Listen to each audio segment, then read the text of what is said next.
Well, hello and welcome, everybody. This is your host, Ken D. Foster. I'm so happy you joined me today. You know, this is a time of year where we're all thinking about firing up our life, right? But what does that really mean, to fire up your life? Well, from my point of view, it means this. It means that, first of all, you evaluate where you are and where you've been. You know, how's your financial life right now? How is your relationships? How's your career? How's your spiritual life? You know, how is your well-being and your health and your fitness and vitality? That's kind of where we like to start, right? Because from there, we ask ourselves, what has to happen to fire up our life and take it up to a level where we are feeling more joy, more happiness, more success, more love in our lives, and being able to be of service to many more people? Well, that's easy to talk about, but sometimes it's not so easy to do. So today, I have a very special guest on my show. We're going to be talking about some spiritual practices that you can use in your life and some practical tools to be able to shift your awareness, shift your consciousness, inspire you to upgrade and uplift and fire up your life in ways that you've probably not heard of. Some of you, in fact, many of you. Anyway, I'm always learning and growing. I hope that's you're learning and growing. I know you're my audience. You love to learn and grow. So as soon as I get back from the break, we're going to introduce a very special guest who was on The Secret here a few years back and has since done phenomenal things in his life and touched the lives of millions of people. We'll be right back.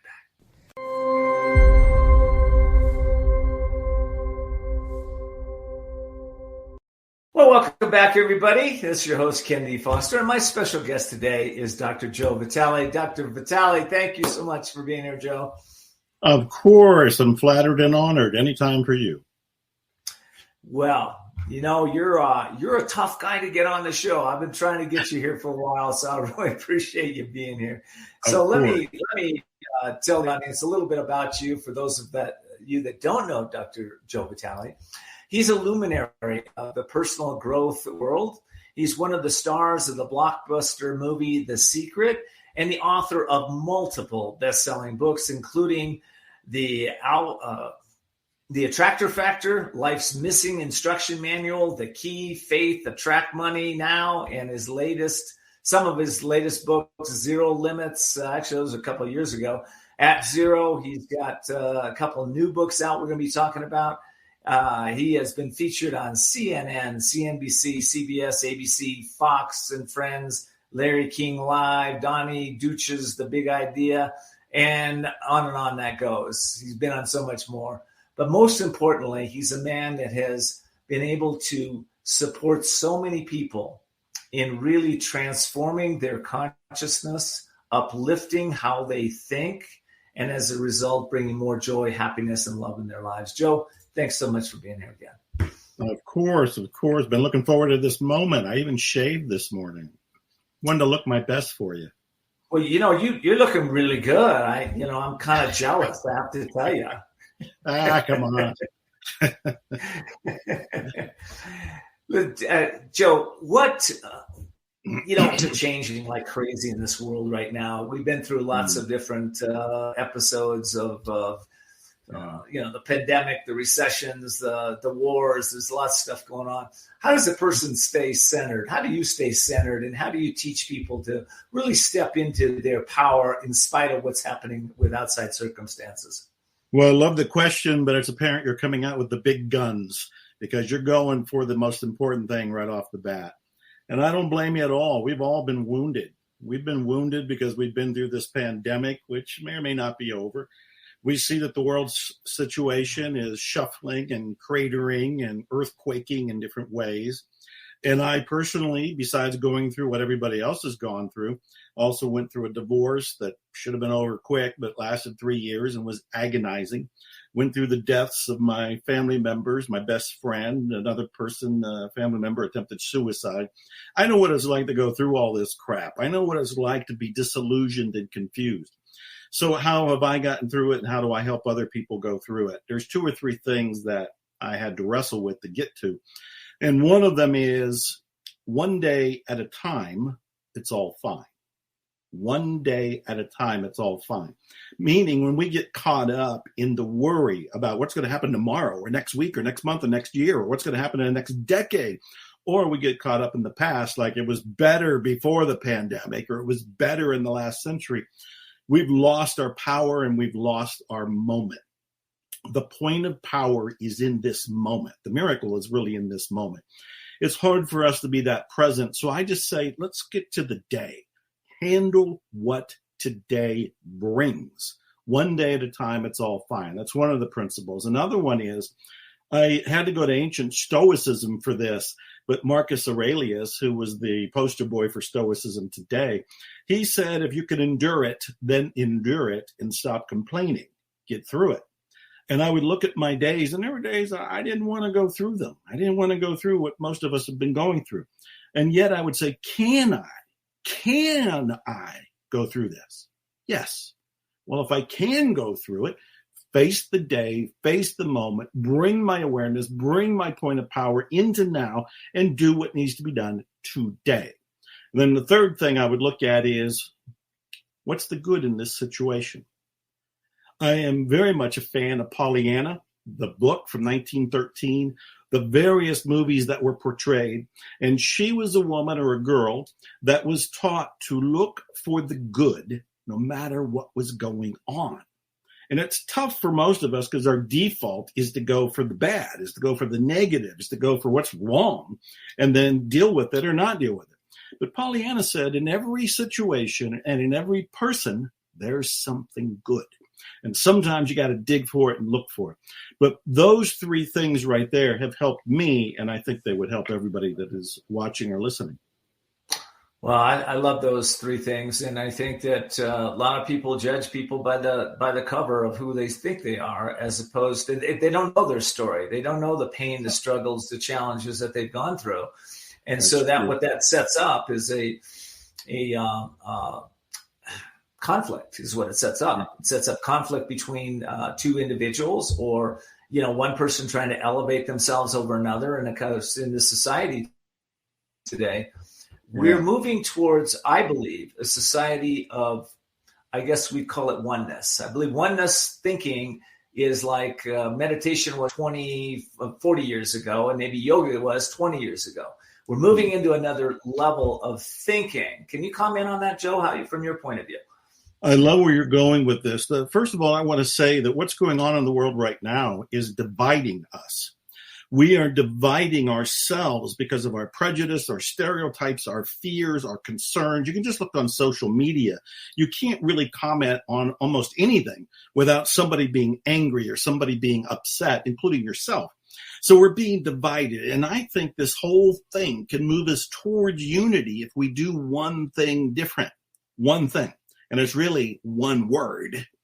It's the subject of one of my next books. My next book's called Unexpected Kindness. And when I look back at my life, before I was in The Secret, before I had any worldwide fame, before I had any major success, I was homeless. I was in poverty. I was broke. But there were people who were kind to me. They did unexpected kindness to me. And I think, Ken, this is where we need to go. If we're going to heal the planet, we're going to heal the division, we're going to move ourselves to the unity that you're referring to. We've got to do something different. And it's not more religion. It's not more guns or gun control or politics or anything that people are fighting about. It's one word, kindness. And we all know what kindness is. You know what kindness is without looking to a religion or a philosophy. I know what kindness is. If each of us starts practicing what I'm calling right now unexpected kindness to the people around us, to our family, to our friends, to the strangers we run into, we can create a heaven on earth, all because of one word, kindness. Mm-hmm. Well, I couldn't agree with you more. And I think kindness starts with ourselves. It really does, like you started earlier. It starts with that self-talk, that we're talking to ourselves in kind ways. And I think there's another piece of kindness that I'd like you to talk about. I've got to take a quick break, but right as soon as we get back. Okay. And that is, it's easy to be kind when we're in a good place. But when we're not in a good place, How do we step into maybe changing that state so we're in a better place? But no matter what, come from a place of kindness. All right, I'm going to take a break. We'll be right back. UK Health Radio, the station that makes you feel good.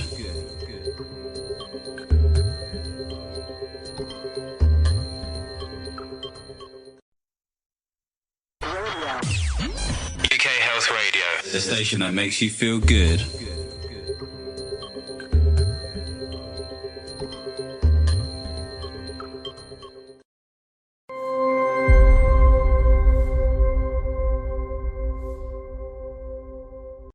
This is your host, Ken D. Foster. We're back and we're talking with Dr. Joe Vitalie. We're talking about his new book coming out, which is on kindness. And Joe, I had that question about kindness.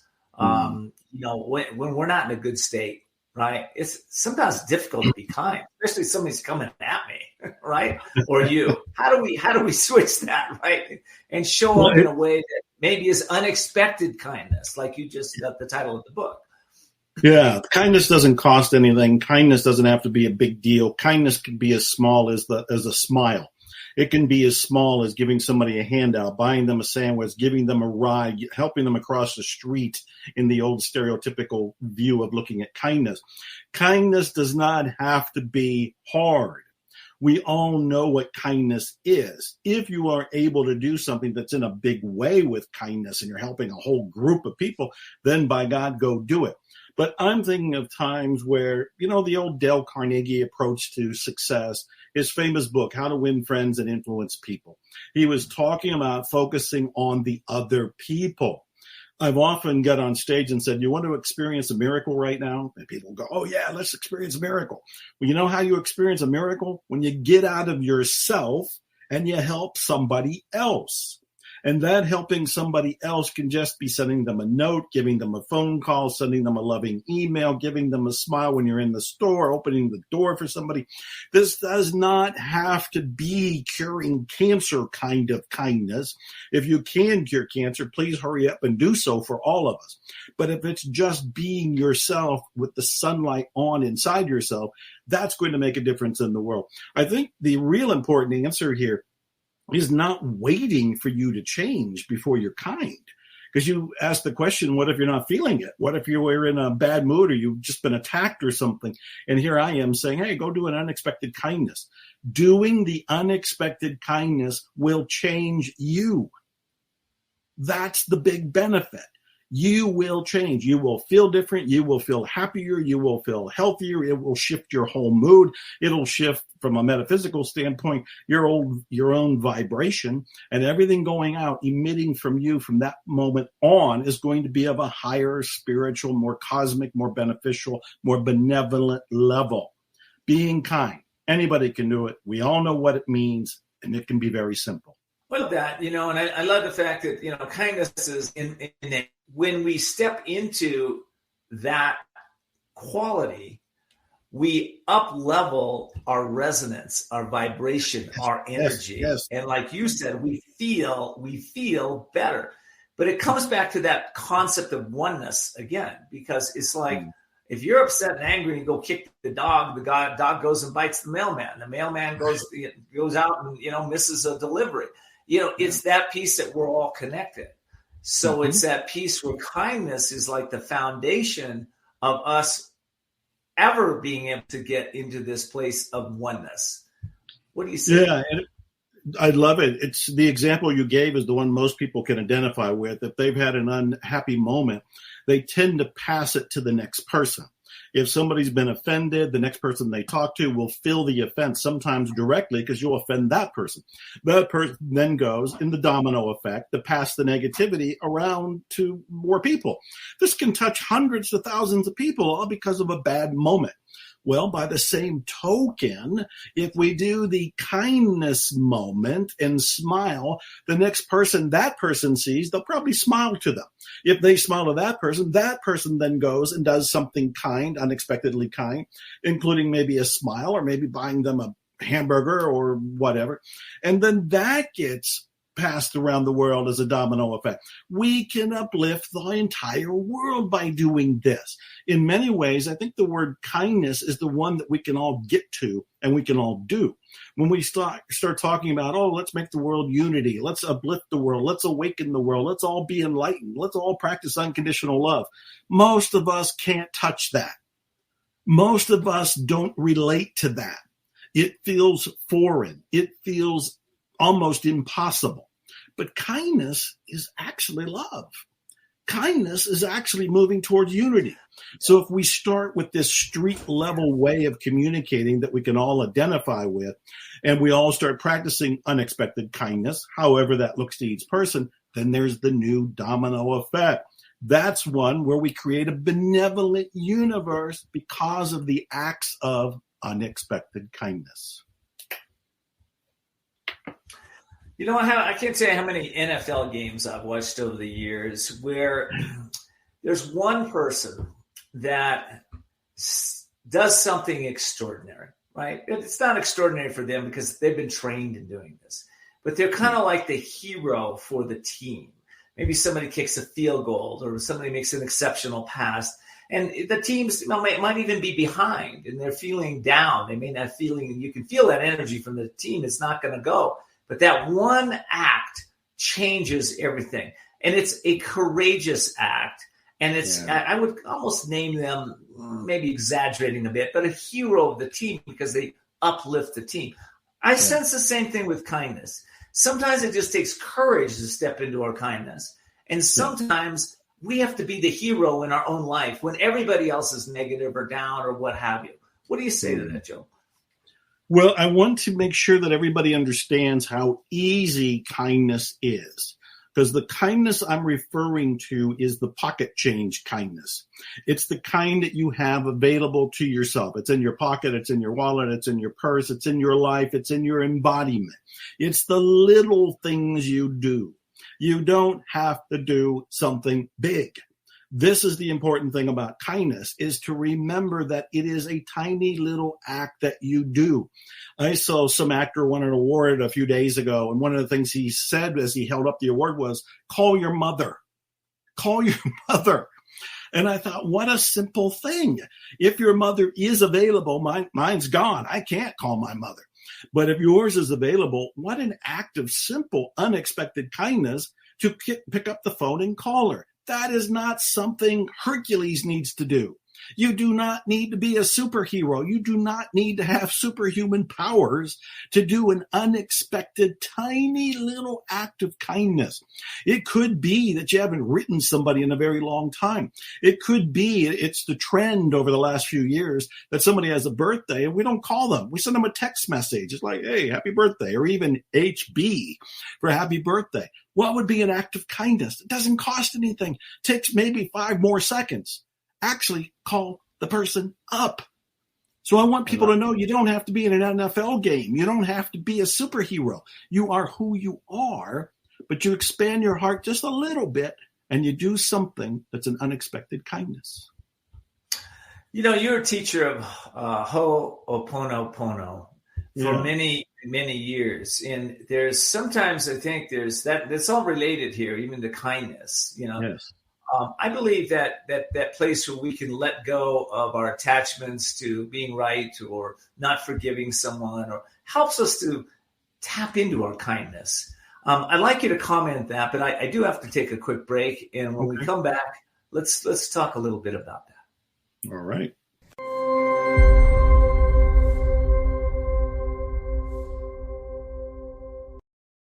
Well, welcome back, everybody. I'll get right back to my guest, Joe Vitalie. But before I do, I want to give a shout out to some of our stations out there that are really supporting us right now. I want to thank E360 TV. We want to thank, who else? AM/FM 247 and all the people there. And we love you guys.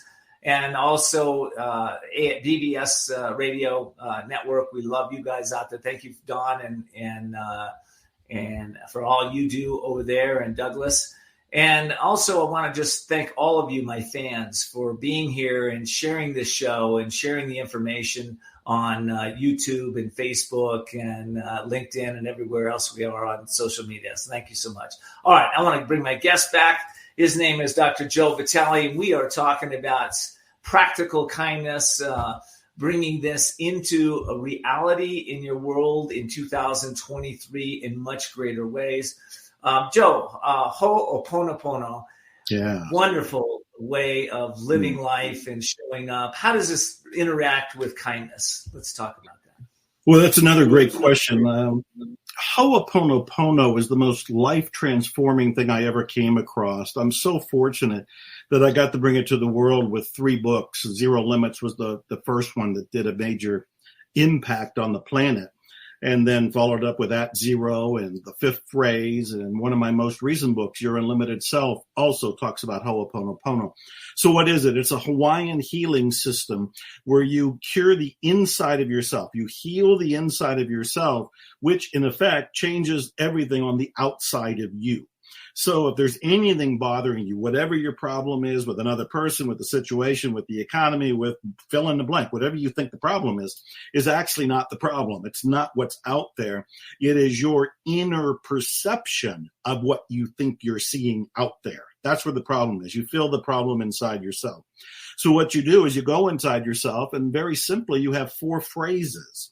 And these 4 phrases, they're actually on my T-shirt, which you may not be able to see, but they're simple. I love you. I'm sorry. Please forgive me. Thank you. I love you. I'm sorry. Please forgive me. Thank you. You're saying these 4 phrases as a kind of prayer or petition to your version of the great something, which could be God, the divine, source, the cosmos, the field. We have all kind of words and phrases for what Joseph Campbell called the great mystery. I call it the great something. We say these phrases to the great something, asking it to correct our perceptions. So, for example, just to slide into the topic we've been talking about here, we've been mentioning unexpected kindness. If some people are feeling like, well, I really can't be kind because I don't feel it. I don't feel love. I don't feel compassion. I'm too wounded myself. I'm too concerned about my own tragedies and traumas and things I have to wrestle with that I can't actually practice kindness, even in the most simplistic ways that I've been describing and in my book, Unexpected Kindness. So you would take that issue of feeling like I can't do this because I'm blocked, and you feel it inside yourself. The only place you got to feel these problems is in you. The problem isn't outside. Where you're feeling it isn't outside. So you go inside yourself, you feel the problem, and as you're feeling it, you pretend you've called up God. You've called up the divine. You've called up the cosmos. And you say, I'm sorry for wherever this came from. Please forgive me for being unconscious to my beliefs. Forgive my ancestors who may have downloaded this insight or this programming to me. Thank you for removing it. Thank you for healing me. Thank you for clearing me. Thank you for taking care of this issue.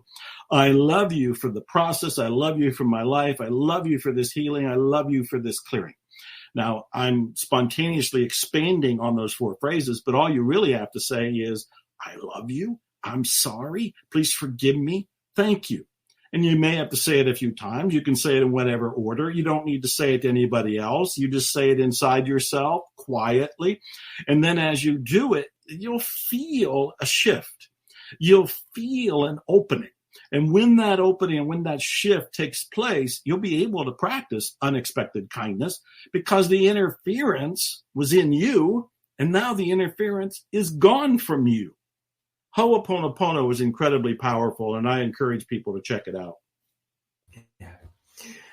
Well, it's interesting because there's a lot of neuroscience around this and a lot of medical science around this, where when one can really release their stress, their anxiety, those feelings of lack or limitation or anything that's kind of wrapping up your energy in this negativity of, and sometimes it's not on the surface. Sometimes these resentments are, from years past. But when you can start using a powerful technique like Ho'oponopono, then all of a sudden that shifts. And you probably had experiences from clients around the world, Joe, where this has shifted. Actual medical diseases and things have shifted because of them allowing this energy to just dissipate out of their being. I got chills because, I have heard from people from every walk of life, and anything you could possibly name has been handled. In the first book, Zero Limits, there were case stories, but not a whole lot, because that was the first book. In the next book, which was at Zero, I packed it with stories of people who used it for interpersonal relationships, financial issues, health issues, issues with their pets. I mean, anything and everything that you can name. And then in the last book, The Fifth Phrase, which was the third in the trilogy, I put even more stories in there. The whole thing is people need to understand, and this is really the big thing. You are 100% responsible for everything going on in your life. And that's huge. I mean, that's a mind bender right there. Most people don't even want to hear it, let alone accept it. But the man who taught me Ho'oponopono was Dr. Hulen. And he would often say to me, and in the seminars he and I did together, have you ever noticed that when there is a problem, you are there? You are there. You're there because you are the participator and the creator. From a law of attraction standpoint, you attracted the problem. You didn't do it consciously. You did it unconsciously. But that's the whole point of Ho'oponopono. You're responsible for what you are now in. You're facing, you're feeling the problem that you're blaming on somebody else. And you have to go inside yourself and say, I don't know where it came from. I don't know where the beliefs were downloaded from. I don't know where this originated, but it stops with me. I'm taking responsibility. And that's when you go to the divine and say, I love you. I'm sorry. Please forgive me. Thank you. And at that point, I think virtually I can't even imagine anything not being handled by this practice. That's powerful. There are people that are listening to the show right now, and they really want to practice Ho'oponopono. They want to practice being kind. And yet, for them, what happens is it's like they start out and they're kind, but then something happens during the day. And these are people that are taking full responsibility for their life. They're saying, you know what, somehow, in some way, I'm creating this, but how do I stay just even-minded throughout my day? How can a person do that, Joe? You've been doing this for years, so let's talk about that. Yeah, that's another great question. You know what you have to do? You have to regroup. You got to go into a corner. You got to go to your meditation room. You got to go to wherever you go walk under a tree, go sit and meditate. You got to regroup and regain your center. Now, one of the things that anybody that follows my career, reads my books, or sees my Instagram videos has heard me say this. Virtually every night I am in the hot tub. And every night I'm in the hot tub talking to the divine. I'm looking to the sky. I see the stars. I see the stars, and I'm looking at those stars, and I'm saying, I love you. I'm sorry. Please forgive me. Thank you. And I'm breathing, and I'm talking to the cosmos, to the divine, saying, thank you, thank you, thank you. And I mean sincerely saying thank you. And there's no technology. I'm not in the hot tub with my phone. I don't have the distractions. And this is my time to connect. This is my time to reconnect. This is my time to regroup. This is my time to re-plug in. This is my time to hear if there's a download coming from the great silence, the great mystery, the great something. This is what we all need to do. We need to make time to re-plug in. We need to make time to give thanks, and we need to make time to be silent. In that time of aloneness, or at least alone with the creator, you can re-plug in, take a deep breath, be at peace, and then reconnect to the outer world, renewed and with more strength. I love it. Leonardo da Vinci said, isolation is the price of greatness. And the sage Yogananda said, is that stillness is the price of greatness. And that's what you are talking here. Yes. When I come back from this break, Joe, there are certain habits that we might be able to, I think you just gave a person, our audience, one of the habits where you take time every day to be grateful. Yeah. Any other habits that we might talk about, intentional habits that would really shift for the audience here in 2023? We'll ponder on that. I'll be right back.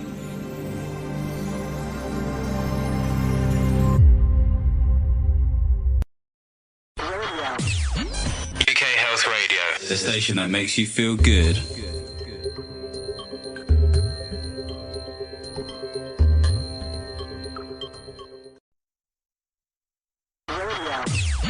UK Health Radio, the station that makes you feel good.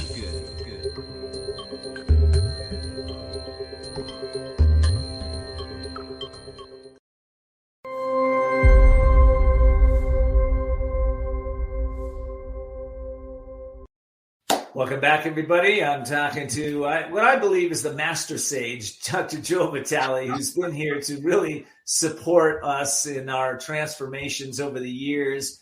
And I asked you a very maybe it's a deep question, but it's a practical question for those in my audience that really want to step up. Fire up would be the word in 2023. Let's go ahead and answer that question, Joe. It's a great question. Again, you have the best of the questions. No wonder you're so good at doing this and you have such a popular show. So let's answer the question. I'm a very practical mystic. I like to get results. I'm very much plugged into spirituality, but I also know I'm in physical form. I'm on planet Earth and I want results. So what do? I already talked about one. I practice gratitude as many times as I can throughout the day, but certainly at the end of the day when I'm in the hot tub. What else do I do? The other thing is I love stating intentions.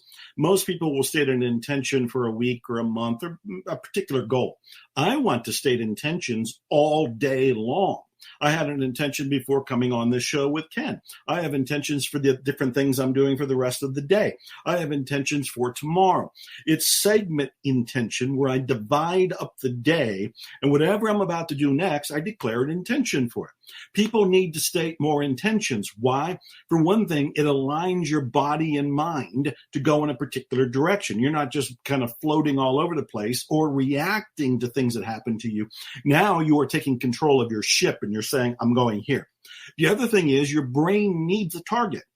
You're telling your brain, here's what I want. Here's what I want to achieve. And your brain goes into gear. The lights come on. It starts analyzing all the available information in the world and only makes you consciously aware of what's relevant to your intention. Another reason to state intentions is that the universe is listening. When you state an intention, it's placing your order with the cosmos. It's almost like telling Amazon, this is what I want, bring this book tomorrow. And what you're telling the universe is, here's my intention, help me fulfill this. In fact, fulfill it for me. So another thing I do is the power of intention, and I do that throughout the day. Gratitude, intention, and the next one is nivelizing your goal. I write about this in my new book, which is Your Unlimited Self. Nivelizing is when you imagine that what you want, your intention, is already fulfilled. You feel it real. Instead of imagining it off in the distance, you imagine it happened earlier today. It's already done. And you feel now the joy, the ecstasy of already manifesting the very thing you said you wanted to intend. So these three things are what you can do on a daily basis and what I do to get practical results in this spiritual carnival we call planet Earth. Wow, that was powerful. I think there's a piece that I want to talk to you about. But before I do, I want to just put up your book that we just mentioned, Your Unlimited Self. And Joe, where can people get your book, The Unlimited Self?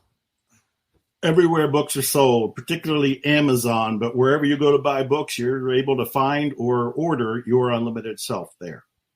I love it. And the question I had for you surrounds courage. And, I think sometimes, especially in the spiritual community, people get a little tripped up because, sometimes, hey, we set intention and people, places, circumstances all show up and we go to the next level. Other times it takes courage to step into taking some of the actions that one might need to take to move that energy or move themselves in the direction of their dreams.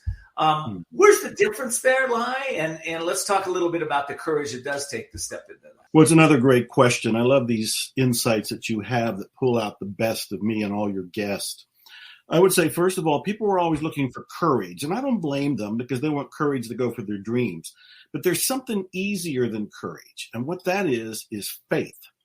If you have faith, you can have the courage to do whatever it is that you're dreaming of doing or wanting to do it. Because instead of mustering up strength, which some people would call courage, what you're relying on is your belief, your faith that this will work out. Now, one of my books was called Faith. That shouldn't be a surprise to you or anybody that I wrote a book on it. And in that book, I said there's three kinds of faith. And I think it's worthwhile looking at that. The first kind of faith is faith in yourself. This is faith in your own ability to do something. This is faith in your own ability to follow through. This is faith in your own ability to do whatever you need to do when you need to do it. You know you can do it. This is belief in yourself. This is self-confidence. Even if you've never done it before, you have the faith. You can probably do it if you just take action and move in the right direction. So the first faith is faith in yourself. The second faith, most people don't talk about too much, and that's faith in other people.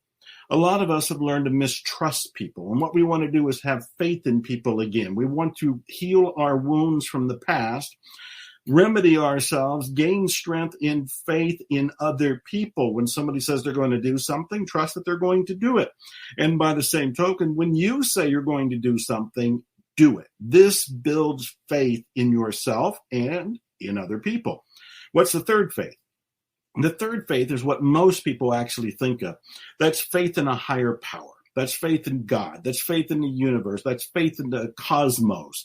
It's faith in what Napoleon Hill called infinite intelligence. There's something bigger than all of us. There's something that we tap into. There's something that we're part of. There's something that is feeding ideas to us and inspiration to us, and something that is actually protecting us. Faith in this other power is the third faith. So these three levels of faith is what helps us have the courage to go for our dreams and achieve them. Faith in yourself, faith in other people, and faith in the divine. I really love that a lot, Joe. And I think that one of the greatest success stoppers is doubt and uncertainty. And how does one if a person is really in that place of having challenged decisions and they don't make decisions quickly, they're always wondering, is there a belief? Is there something that can shift? Is it just that simple to go into faith? And what's your take on that? How do we shift that? If you're in that place right now, somebody in my audience right now, they got a decision to make, but they're really in doubt and uncertainty. They're wondering about it. They've been worrying about it. They're not sure what to do. How do we shift into that faith piece that you're talking about? This sounds like a trick of the mind, but I'm going to tell you what really works. We all know what doubt is, and we start following doubt. Then we don't make decisions. We don't believe in ourselves. We lose our faith. We lose our momentum. We lose our spirit. We all know that. What I decided to do a while back, and I've been inviting people to do this, is doubt your doubts. Doubt your doubts. So the next time that voice comes up in your head that says, oh, this might not work out, or you're not going to pull this off, or this isn't going to work, or Dr. Joe or Ken, these guys are all wrong, or it works for them, but it doesn't work for me. That voice of doubt that voice of doubt. This is a brain hack. It's a mind hack. It's a way of taking back your control. That voice of doubt is actually trying to protect you. It's trying to keep you in your comfort zone. It's trying to keep you safe. It's trying to keep you from going out there and playing bigger and doing bigger in the world. But in your heart, you have things to do. We each have a mission. It's various for each one of us. It's different for each one of us, but we all have something to do. If we listen to our doubt, we'll stay small. We'll stay in the corner. We'll keep a blanket over us, and we won't go out there and do what we need to do. However, if you do this brain hack and doubt your doubt and actually second guess your doubt, it's like, well, doubt, where is that coming from? Where's the evidence that I actually can't do this? Where's the evidence that I actually can't pull this off? Where's the evidence that I actually can't play big and achieve and attract the big dreams I want?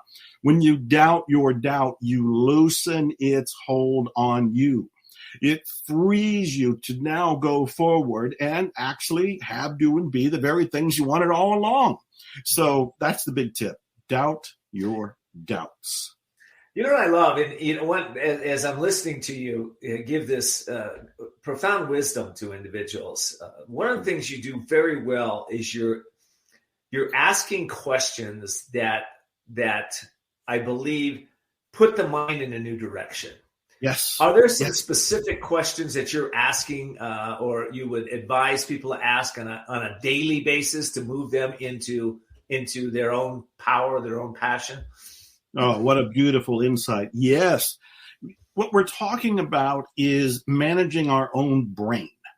What most people make the mistake of, and believe me, we all do this, myself included, is thinking we are our brain or we are our mind. When we have thoughts, we think we're our thoughts.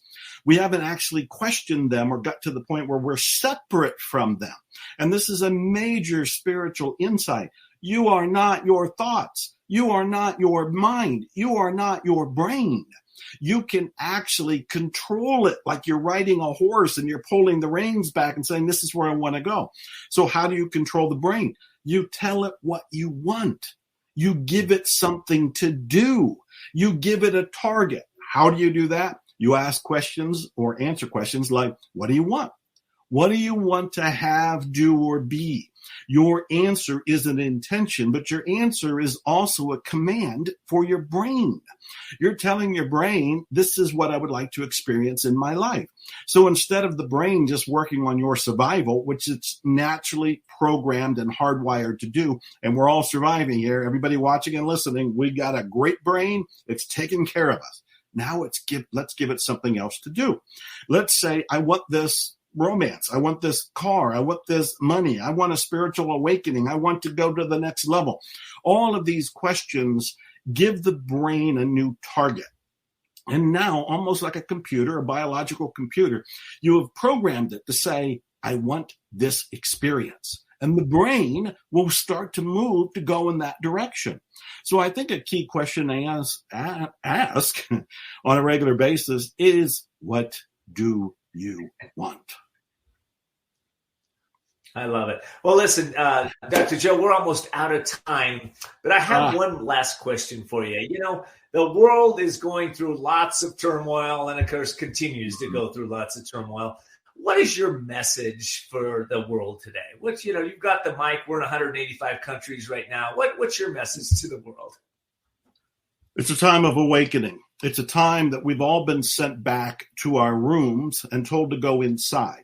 Well, for me, that's a metaphor. The governments might have told us to go into our rooms and told us to go inside, but that's a spiritual directive. It's telling us to go inside ourselves, reconnect with your soul, reconnect with your spirit, reconnect with your mission, reconnect with your calling.